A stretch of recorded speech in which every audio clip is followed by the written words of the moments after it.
चलिए, क्वेश्चन है, वस्तुनिष्ठ प्रश्न है आपका गद्य खंड से। यह शीर्षक आपका है बातचीत। प्रश्न है, 100 अनाज एक सुजान नामक उपन्यास के उपन्यासकार कौन है? कौन है? बालकृष्ण भट्ट।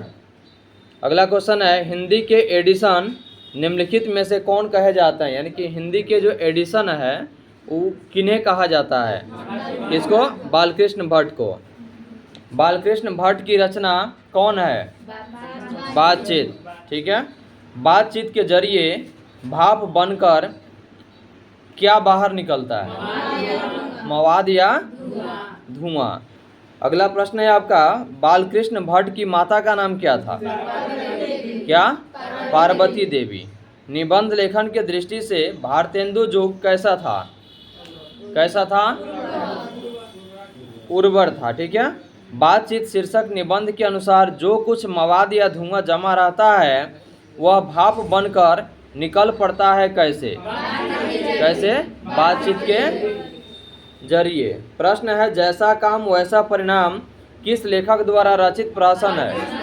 बालकृष्ण भट्ट। बालकृष्ण भट्ट के पिता का नाम क्या था? बेनी प्रसाद भट्ट। प्रश्न है, दमयंती स्वयंवर किस लेखक की रचना है? किनकी है? बालकृष्ण भट्ट की। बालकृष्ण भट्ट की रचना बातचीत क्या है? ललित निबंध। क्या है? ललित निबंध। बालकृष्ण भट्ट किस युग के निबंधकार थे? भारतेंदु जोग। मनुष्य की बातचीत का उत्तम तरीका क्या है? अवाक होकर अपने से बातचीत करना। अगला प्रश्न है आपका, संवाद में सबसे महत्वपूर्ण क्या है? संवाद का मतलब क्या होता है? बातचीत करना या संदेश पहुंचाना। ठीक है ना। बातचीत तो क्या है? आत्मीयता। बालकृष्ण भट्ट का जन्म कब हुआ था? 23 जून 1844। संयोगिता स्वयंवर रचना है किनकी? श्रीनिवास दास की। किनकी है? श्रीनिवास दास की। उसके बाद है, बातचीत शीर्षक निबंध के अनुसार रस का समुद्र किनकी बातचीत में उमड़ा चला जाता है? हम दो सहेलियों के बीच। यानी कि पहले भी आपको समझाए हैं कि जब दो व्यक्ति के बीच की बातचीत जब चलती है तो अपने दिल की बात एक दूसरे को बताते हैं और अपने दिल की बात बता करके अपनी मन को हल्का करते हैं। लेकिन जब तीसरी व्यक्ति जब शामिल हो जाते हैं तो वहीं बातचीत की सिलसिला क्या होती है? बदल जाती है। और जब चौथे व्यक्ति जब हो जाते हैं तो वह बात कैसा हो जाता है? बेतुकी का हो जाता है। बेतुकी क्या हो जाता है? यानी कि सही बात वो नहीं होता, इधर उधर का बात होना शुरू हो जाता है।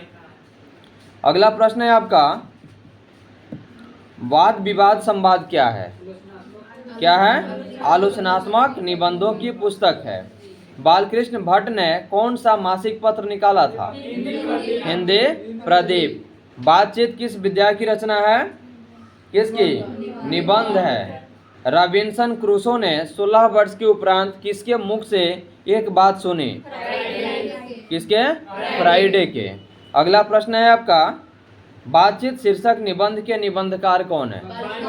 बालकृष्ण भट्ट। देखिए, निबंधकार हो, रचयिता हो, लेखक हो, ठीक है, या रचनाकार हो, ये सब एक ही है। इसमें कंफ्यूजन में पढ़ने की जरूरत नहीं है। बहुत ऐसे लोग हैं जो कि कंफ्यूजन में पड़ जाते हैं कि रचयिता कौन है, लेखक कौन है, रचनाकार कौन है, ठीक है, निबंधकार कौन है, वहीं पे जाकर के समस्या बन जाता है। तो यह लेखक, निबंधकार, रचनाकार, रचयिता, ये सब कौन है? सब एक ही है। बताइएगा, बातचीत के माध्यम से बालकृष्ण भट्ट क्या बतलाना चाहते हैं? बातचीत की शैली। भट्ट जी को किसने अंग्रेजी साहित्य के एडिशन और स्टील की श्रेणी में रखा है? रामचंद्र शुक्ल। किनको? अगला प्रश्न है आपका, बालकृष्ण भट्ट का निवास स्थान कौन सा है? इलाहाबाद, उत्तर प्रदेश, जो कि अब वर्तमान में उसका नाम बदल करके क्या हो गया है? प्रयागराज हो गया है। यानी कि इलाहाबाद का नाम बदल करके क्या हो गया है? प्रयागराज हो गया है। लेकिन आप प्रयागराज नहीं लिखिएगा, आपके किताब में दिया इलाहाबाद उत्तर प्रदेश, तो आप इलाहाबाद उत्तर प्रदेश ही दीजिएगा। बालकृष्ण भट्ट ने किस पत्रिका का संपादन किया? हिंदी प्रदीप। बालकृष्ण भट्ट ने हिंदी प्रदीप नामक मासिक पत्रिका निकालना कब प्रारंभ किए? 1877 में। अगला प्रश्न है आपका, बालकृष्ण भट्ट के पिता पेशे से क्या थे, यानी कि क्या काम करते थे? क्या थे? व्यापारी थे। नाटक के प्रारंभ में होने वाले मंगल पाठ को क्या कहा जाता है? नंदी पाठ। नंदी पाठ कहा जाता है, ठीक है। कौन सा उपन्यास बालकृष्ण भट्ट द्वारा रचित है? महिला अंचल, गोदान, 100 अजान एक सुजान। कौन है? 100 अजान एक सुजान। रॉबिन्सन क्रूसो को कब तक मनुष्य का मुख देखने को नहीं मिला? 16 वर्ष तक। बोलने से ही मनुष्य के रूप का साक्षात्कार होता है, यह किसने कहा? कौन? बेन जॉनसन ने कहा। असल बातचीत सिर्फ दो व्यक्तियों में ही हो सकती है, यह किसका मत है? किसका? एडिसन का। एडिसन के अनुसार असल बातचीत कितने लोगों के बीच हो सकती है? कितने? 2। क्योंकि पहले भी समझाएं कि दो व्यक्ति में ही अच्छी बात होती है, तीसरे व्यक्ति जब होता है तो बातचीत की शैली बदल जाती है, चौथे होते हैं तो यह बेतुकी का बात हो जाता है, इधर उधर का बात होना शुरू हो जाता है। प्रश्न है, बातचीत से मन किस प्रकार का हो जाता है? हल्का और स्वच्छ। किसके न होने से सृष्टि गूंगी प्रतीत होती है? वाक शक्ति। क्वेश्चन भी है, अगर हम में वाक शक्ति न होती तो क्या होता? तो अगर हम में वाक शक्ति न होती तो गूंगे प्रतीत होते, और हम तो गूंगे होते, साथ ही साथ हमारी सृष्टि भी गूंगी प्रतीत होती। यानी कि हम लोग मानते हैं कि हम गूंगे हैं तो सृष्टि भी कैसी है? गूंगी है। और जिसकी वाक शक्ति अगर नहीं है, वह इस भूलोक में पृथ्वी पर मनुष्य रूप में होने के बाद भी वह कैसा है? जानवर के समान है।